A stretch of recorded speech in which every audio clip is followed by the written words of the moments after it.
Сәлем достар, сіздермен бүгін морковный пирог жасаймыз. Ол үшін 3 жұмыртқаға қантымызды салып, жақсылап миксерлеп аламыз. Жұмыртқа мен қанттың көлемі ақ болып ұлғайғанша миксерді тоқтатпаймыз. Жұмыртқа комнаталық температурада болу керек.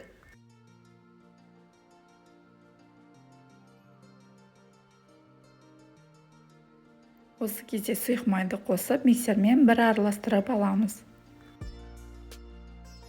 Сәбізді ұсақ үкіштен өткізіп аламыз. Видеодағындай қосып, лопатканың көмегімен бір келкі болғанша жақсылап араластырып аламыз.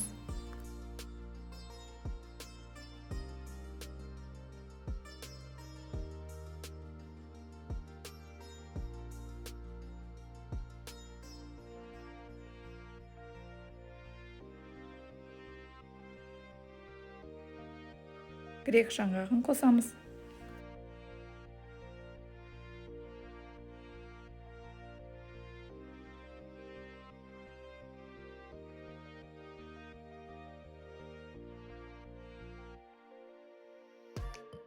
Алдын ала құрғақ салмамызды дайындап аламыз. Ол ұн, сода және қопсытқыш.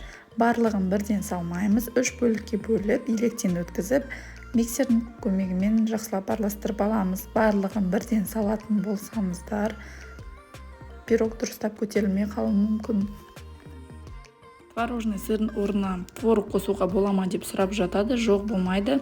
Творог қосатын болсаңыздар, пирогтың құрамы мүлде басқаша болып, басқа дәммен шығады. Пирогымыз піскенде ортасындағы сәбіз мүлдем білінбейді, бірақ та бұл пирогқа өте әдемі түс береді.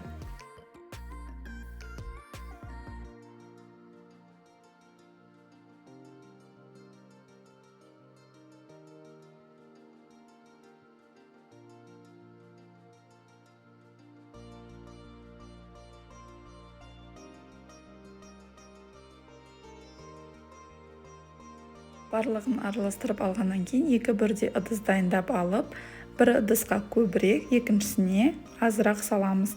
Көбірек салған жағы астына кетеді, аздау салған жағы үстіне кетеді. Енді салмасын дайындап аламыз. Ол творожный сыр, жұмыртқа және қант. Барлығын миксермен бір қалыпты деңгейге жеткенше араластырып аламыз. Салмамыз дайын болғаннан кейін оны арнайы кондитерлік қалыпташаға салып аламыз. Творожный сырды қолданар алдында тоңазытқыштан 30 минут бұрын алып шығу керек.